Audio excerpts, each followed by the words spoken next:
So like entrepreneurship can be a fun side thing, and it doesn't need to be more than that. And if you want it to be more than that, use every opportunity in your life to learn, because entrepreneurship is about acquiring knowledge and then monetizing that knowledge.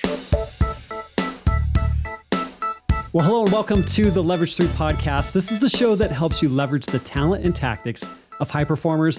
I'm Craig Shoemaker, and today's guest is Jordan Parker. Jordan helps non-technical founders market, automate, and scale businesses so good that people fight to pay high ticket prices. Jordan, welcome to the show. Hey man, lovely to hear your voice again. I still love it way more than I love mine. Well, funny you should say that, because I just did a podcast with a friend of mine, and I was just like, if I could just have your pipes, if I could just sound like you, that would be awesome. So I think everyone who plays with their voice in like a professional setting has that. But one thing that I can say to past me and everyone else who hasn't done that before, it gets way better. Now, Right. I can tolerate my voice now. I'm okay with it. I can't say I love it, but I'm okay with it. I Right. used to hate it. So it gets a lot better. Well, I like listening to you. I think it's a lot of fun. And you've recently done something that people talk a lot about, dream about, but very rarely do they actually do. And that's gone from being a successful career into jumping into the waters and becoming an entrepreneur, if not again. And I just kind of wanted to dive into the story with you a little bit. So, like, what's that transition been like for you? Oh, so it's a very, very fun transition. One thing that I've noticed online is people are like, you shouldn't ever have a job and that sucks and jobs are horrible. I don't like that approach. I do think that jobs can be amazing. And I do think that having a normal 9 to 5 and just working there and then going home to your family is perfect for a lot of people. For me, a job was a way to learn more, because when it comes to business, a lot of the high level concepts are not accessible to anyone starting out. Years ago, I had those startups, and a lot of the lessons I learned were very basic because we were starting out and we failed very early on. But now I come armed with a lot of knowledge that comes from enterprise companies, knowledge that it would take me like 10 years in business to actually start exploring. And I now have it day one, which is insane. It is very, very expensive knowledge. People pay millions to get that. And I just start out and I have it, which is a steal, I think. Well, and so drawing from that experience, what are like one or two things you could pick out that you've learned from your corporate career that's helped you as you've launched your own business? The biggest one is communication. People don't talk to one another. Really, like genuinely, people don't talk to one another. And it's crazy how big this problem is. Like, I thought that this was a problem with me and my brother when we were kids. And then I figured, hey, maybe that's not just me and my brother. Maybe it's a problem that, teams have, because we're engineers. We're just nerds and we just slap on keyboards and so on. And I can insult engineers because I've been doing it for 15 years. Right. But Same here. in general, yeah. But I just thought that was me and my weirdness, and people like me that chose to, live their lives behind a keyboard. But then I kind of saw that wasn't the case even when I became a leader. So I became a leader, and so of course engineers were not talking to one another, sure, but then leaders were not also talking to one another. I was like, what's going on? And it turns out that in every level of any company that I have seen, people just don't talk enough. Communication is the biggest issue and the biggest bottleneck in pretty much any business. And the biggest transition that I have seen personally in the last, let's say, 15, 20 years of management and leadership has been, the Simon Sinek transition of people just becoming the forefront of how we operate, and communication becoming more and more important. And the most successful leaders I know are just the people who are most consistently pushing for better communication. That one single skill, if I can call it, because it's not a hard thing to do. It's just you have to be consistent and very, very annoying at times, but you just have to do it a lot. Those like people who do that the most tend to become the best leaders. And this has been shocking, and I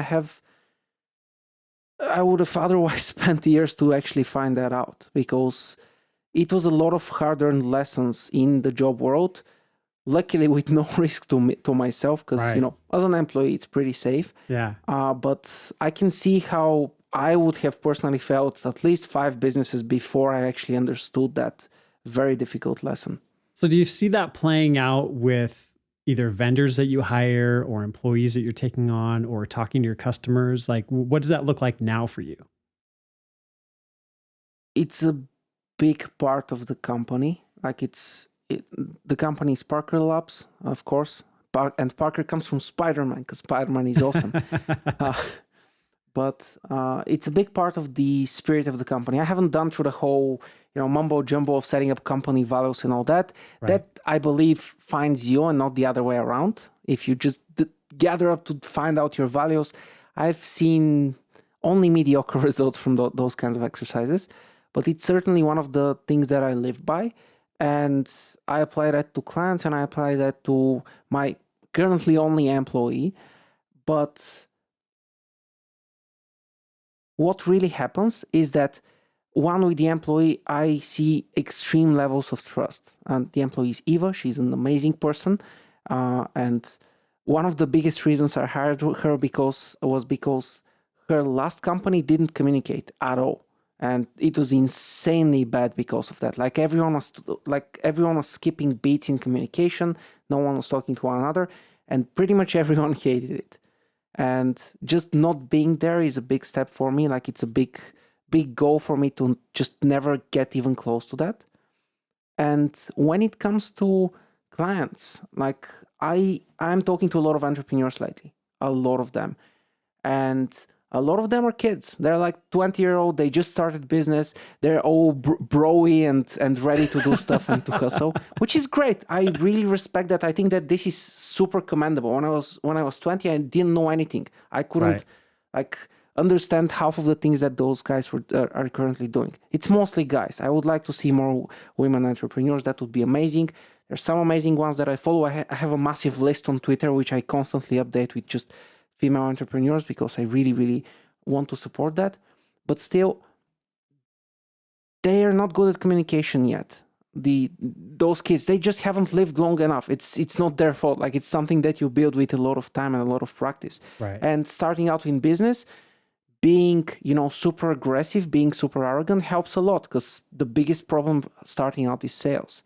And those traits tend to work a little bit in sales, at least a little bit. Right. And from my clients, from what I've seen from them, they really enjoy not having that. Because once you see that a couple of times, it's very persuasive. Like it's very easy to fall into that. It's like they feel like the secure and safe choice because of all that confidence oozing out of them. Right. And that's amazing. But people have been burned by that, because it is easier to seem confident than to be skilled. Right. And there are a lot of people who seem confident on calls. There seem to be, and they don't actually deliver. This is what I've heard from clients.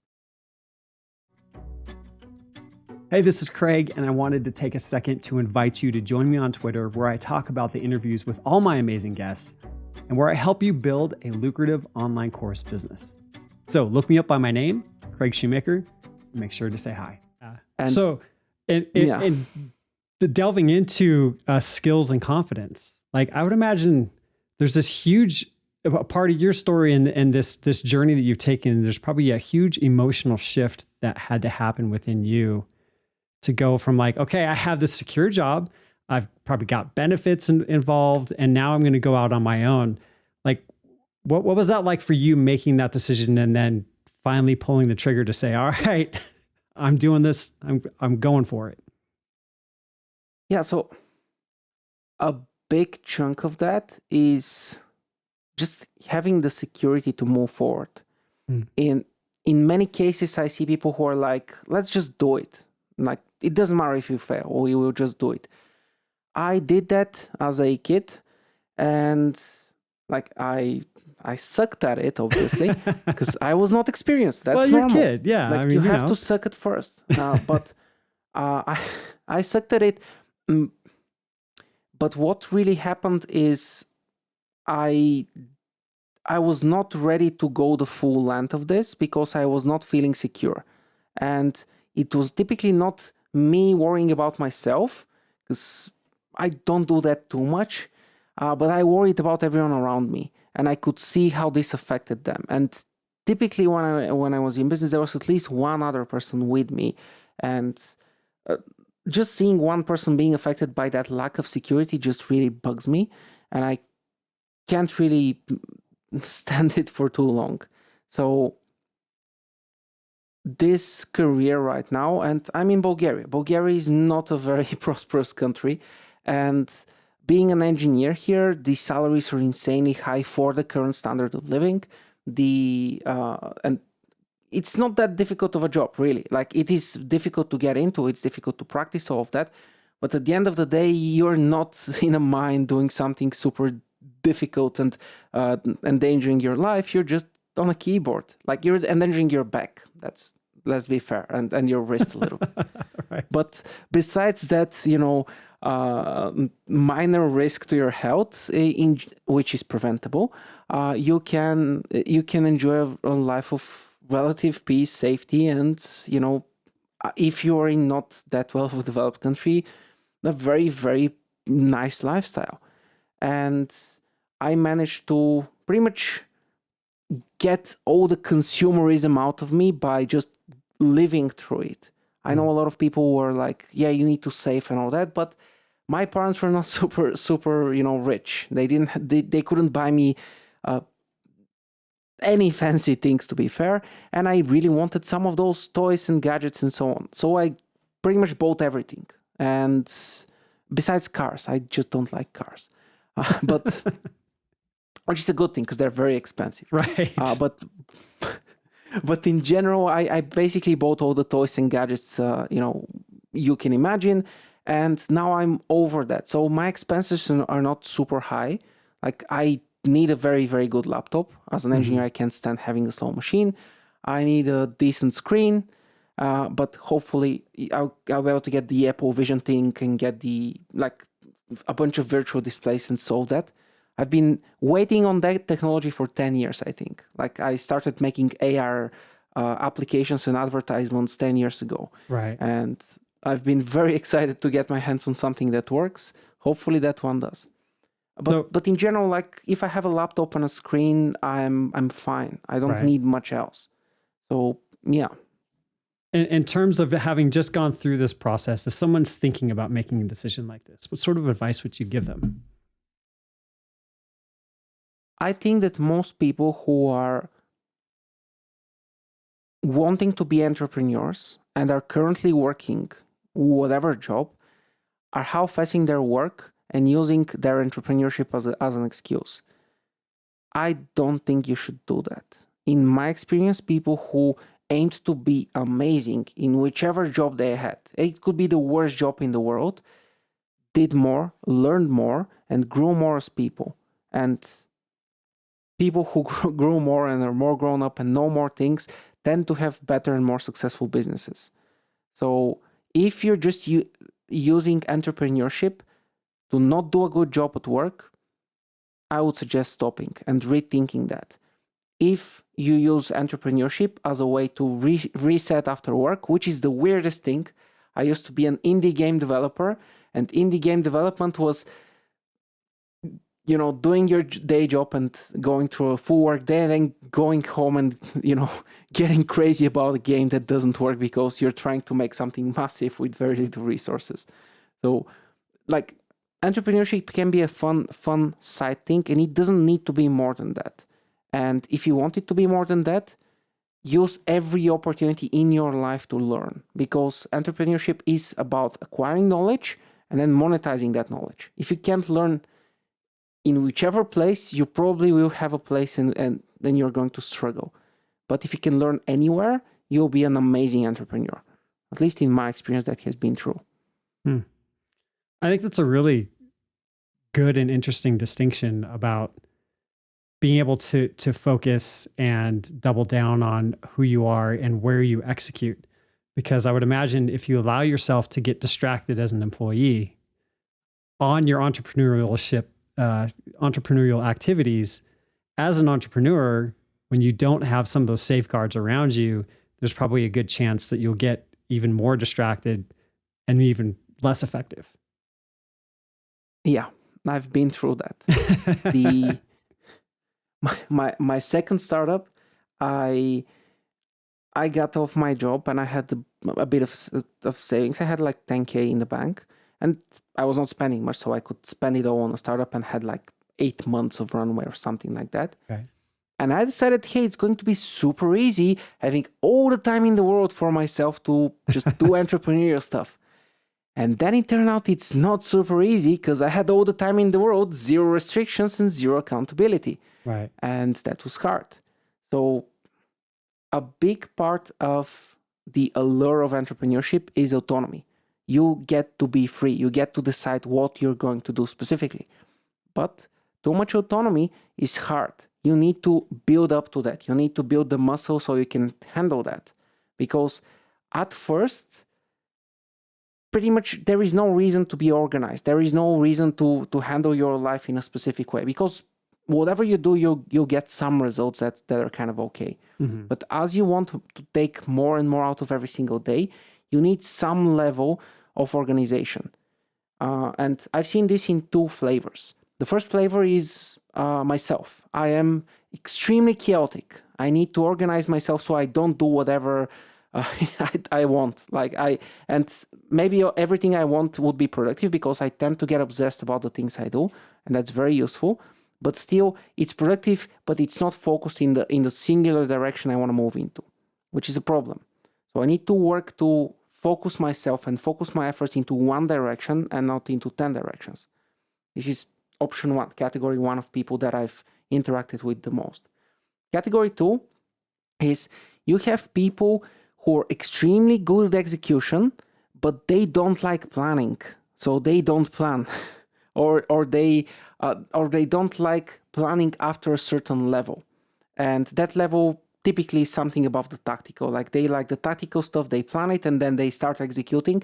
But when it comes to the big picture things, the big problems that really need solving, so the direction and the course is correct, they don't do that. So they're having that frame and those restrictions really helps. In game development, something that I did for almost a decade, the biggest issue and the biggest innovation came from restrictions. No restrictions meant people just went into one direction and just run in that direction until they got out of money. And typically, those people don't finish a game. And people who have a lot of restrictions typically create an actual game. And some of the most innovative games in the last 2 decades were made from companies that did not have the money to create the game they wanted to.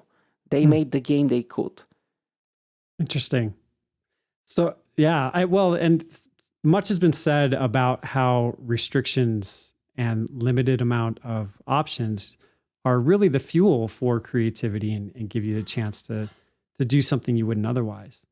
So in like the day in the life of what your life is now, what does that look like for you to make sure that you're working on income generating tasks or dealing with the big picture? Like, how are you doing that in real world?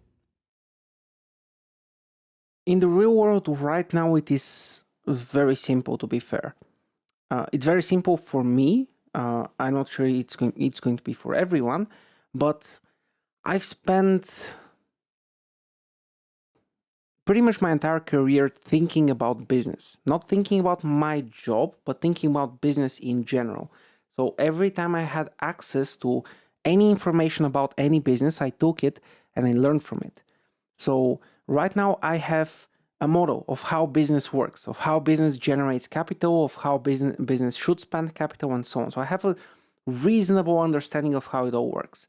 Is it absolutely 100% correct? Absolutely not. There are mistakes that I made, and I'm going to be correcting in the next years. But it is reasonably good. It works. Like if I made a business by that, it's going to make some money. We'll see if it's going to be a lot, but it's going to be at least profitable. Now, having that in mind, I've broken down the business into several components. The biggest component that I can't do right now, I can't do well, is a component that I've never did, which is acquiring new customers. I don't know how to do that. I've been learning how to do that in the past couple of months since I actually created the business as it stands right now.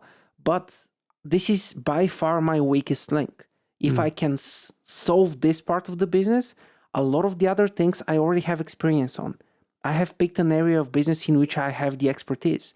I can help people growing a company because I did it. I can help people automate their software and build funnels and do all the techie stuff because I did it. It's so much simpler than actually writing the software. Like operating the software is so much easier. Right. So a lot of the components about fulfilling the clients are there. I can do them really, really well because I did them for many years. And because I have so much of the puzzle solved, that leaves my entire focus on how do I get clients? How do I win clients? Just now, like just in the past month, I have been not researching, because researching is kind of it feels passive as a word to me, but actively doing stuff in several areas. So one of them is obviously social marketing, like building a social presence, making sure that my account is there, it gives the right message. I communicate with people, I message people. I hired Eva to help me with that because she just wait and see. Like she used to be the person responsible for basically every single office she could travel to in a couple of hours of Lush, which is one of the biggest cosmetic brands in the world. She was basically managing that because she was the most competent person in the company. Wow. She's insanely good. And just give her a couple of months on Twitter, she'll own the place. Like if she becomes as good as I think she will, I'll probably be working for her. But we'll see. So I have her on the team for that to even further that efforts and to start doing outbound using the social. Then I am using my engineering skills. I will do advertisement. I'm learning about that. I'm setting things up. I'm currently building the offer. Today I spent most of the day building the first offer for paid ads. Besides that, I've already set up cold email marketing. This is warming up. So I have that as well. Then I'll automate the outreach on Twitter as well, or at least part of it. So I'll use every tool in my disposal to test all the different approaches and see which one works for my business. Take the data in, analyze it, and then use what works and, Right. lean into what works more. And in general, because solving problems is one of the hardest skills to learn in business, and I think in life in general, because I'm not starting out as someone who just learned how to solve problems. I'm starting as someone who has been solving problems a lot. Mm-hmm. That means I don't feel stressed about this. I just see this as a process. Like I'm Another here. problem to I solve. need to do those things, get the data, do those things, get the data, do those things. Right. Eventually it's going to work. Yeah. And I do still have my job right now. I am probably two months, maybe 3 months away from not needing it, but I still have it. So the actual risk that I have for the business is non-existent. So I can do this and solve this problem in my pace. And once I solve it, once I have clients coming in, like everything else about the business is done. I already have someone who can execute the technical aspects for me, someone that I taught years ago on how to be an engineer, someone that I already trust and trusts me. So that's done. I have a person who is a CEO who is going to help us with that part of the coaching and mentoring, because this is hard stuff. And I've done some of it, but I'm not on that level yet. And I can get an expert who is even better.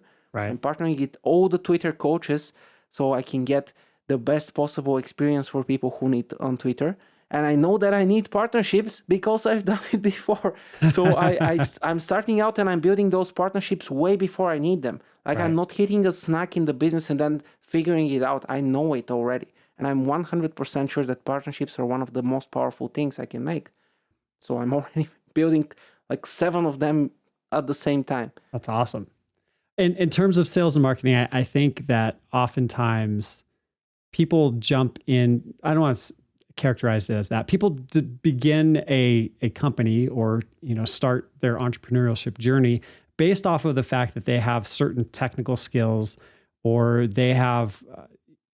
It's that they do the thing and now they need to learn how to sell the thing. Is what I'm getting at, right?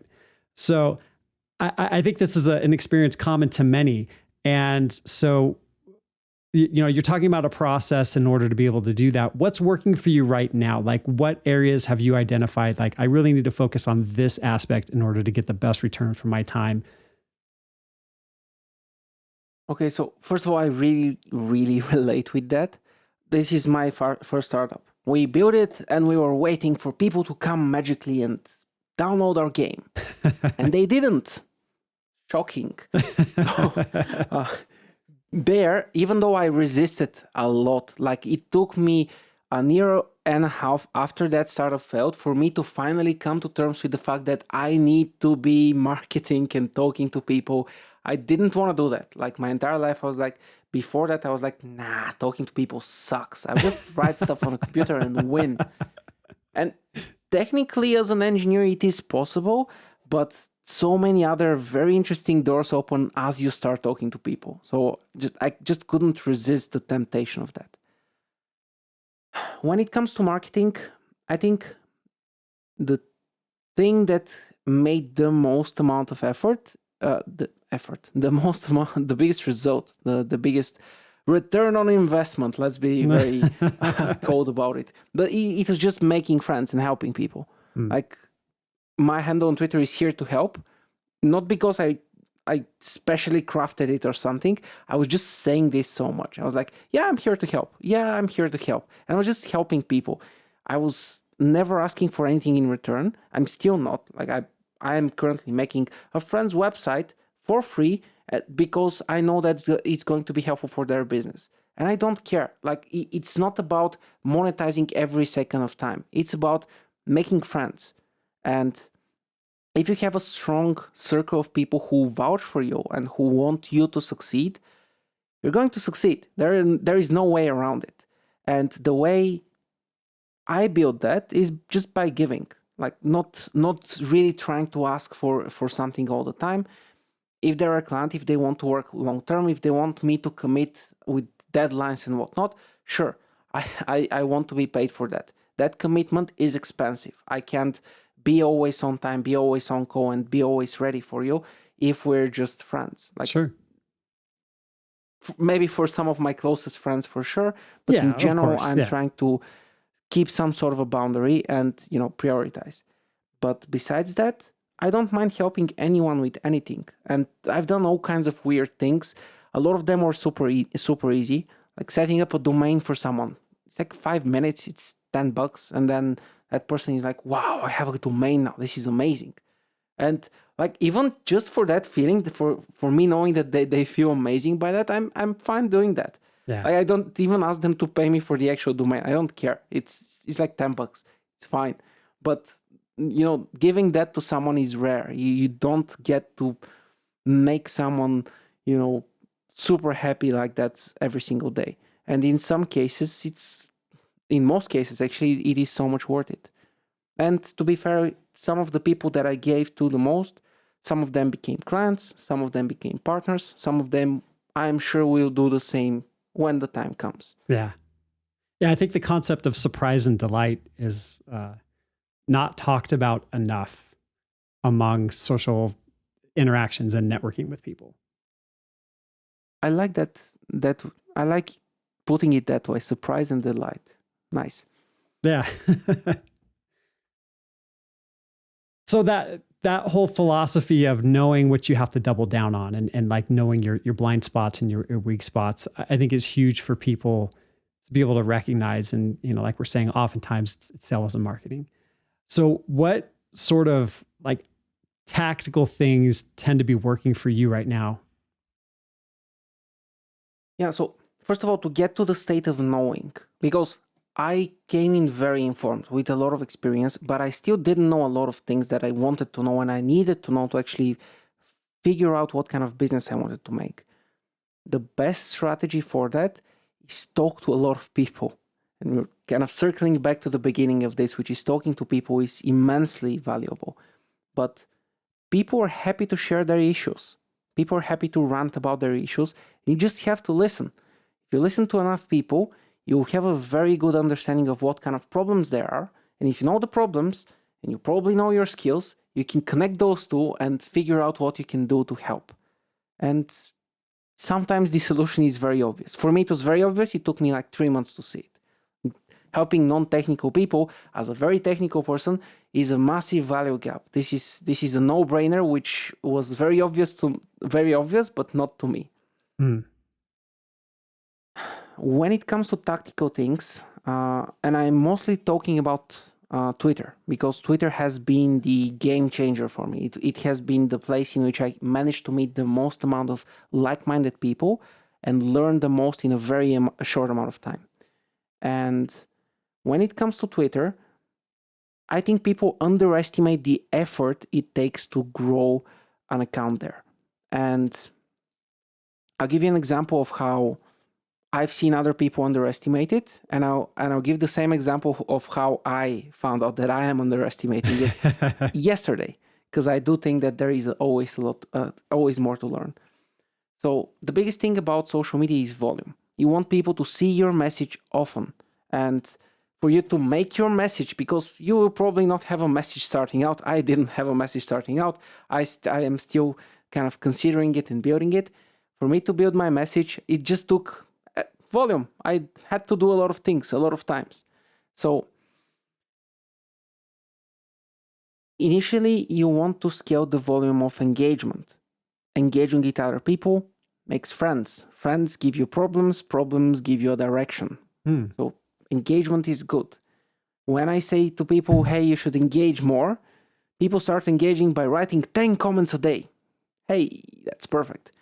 And that is fine. You can write 10 comments a day, but you are not going to grow by 1,000 followers every single day if you're writing 10 comments. The results are proportional to your inputs. 10x the inputs, 10x the outputs. This is something from Hormozi that I heard and I really like. It's super simple, but I really, really enjoy that. So the first step for most people who are starting on social media is just write a lot more comments. Open up as many posts as you can that are interesting to you. You'll figure out what's interesting to your audience later. But open up the stuff that's interesting to you and comment under every single one of the posts. Then read through the comments and comment under the interesting comments. And then close that post and go to the next one and repeat that. In a day, in my typical day while I was going full on Twitter, I was writing about 150 comments. Wow. And for most people, that's a lot. But then yesterday came. Sounds like it was a long time ago, but it wasn't, because it was yesterday. So yesterday, I was looking at the best creator I've seen on LinkedIn. His name is Jasmine. Amazing guy from Bosnia. Like insane. If you're not following him on LinkedIn, you go on LinkedIn and you follow him. He's one of the best copywriters I've ever seen. So he mentioned in one of his posts that he is writing 500 to 1,000 comments every single day. What? That broke my mind. But it does make sense. If you really want to make this your way to gain new clients, increasing the effort more and more and more makes a lot of sense. And this is where I made a mistake. Instead of I pushed it up to 150. I can go higher than that, by all means. I actually tried going higher than that. I think my record is 700 comments in a day. So this is my record. This is my highest number I've gotten to. So I know for a fact that I can go higher, but I don't, because what I'm already doing is impressive. So that means I'm doing a good job. But that's wrong. If I want more results, I should do more things. And I thought that by just being impressive, that's enough. But that's a fallacy. I think that because if people like it, that means it's good. Sure. But what's more important than, people approving of what you're doing is the results of what you're doing. Like Right. you want to generate, like if it's the goal is to grow your business, you want this to translate to business growth. Yeah. And You want the I can objective very truth of safely, results. exactly, and I Yeah. can very safely bet that writing 5 times more comments will generate more business than not doing that. So it is something to think about. Yeah, I mean, engagement and comments is, typical advice, but doing it at that level just with the idea of putting in the reps with the comments, I think is something that perhaps people don't think enough about. It's really cool. Yeah. Well, I did the same with threads. Like everyone I knew was doing 1 thread per week. That's the classic Twitter advice. right. So I did 1 thread per day. And I actually didn't stop at 1 thread because when you're doing so many comments, like you get so many ideas. I currently have a backlog of 650-ish ideas that I want to go through, but I Right. didn't have the time because there's so many. So in certain days, I was writing more than 1 thread. I think my best was like 5 threads in a single day. Wow. And that very same approach of just doing more leveled up my writing massively. I've been Right. writing for like 7 years online, and 6 years and 9 months of them were pretty bad because I was just writing in my own blog, in my own confined circle, sending this terrible, terrible newsletter. Like the newsletter used to be so bad. I was just sending it to tell people, hey, I did this thing, go watch it or go read it, which is, I didn't even realize how stupid that was. Right. Lately, I've been leveling that up massively, and I do think now it's a worthwhile newsletter for someone to read. Right. But before that, I'm sorry to anyone who read that before 2013. It was bad. Sorry. It takes a lot of but- effort to get a boulder moving, but once it starts, then you got something. So Yeah. So, yeah. but the thing is, like, writing more is leveling up your writing faster. That's it. And yes, once you do your reps, once you do at least some reps, like once you write, let's say 200 threads, Mhm. then you slow down and put more effort into every single one. I think that this is a good kind of balance. Because if you're always writing 1 thread per day, you will get good, but I think the cap is lower than just spending a couple of days on something and really digging deeper.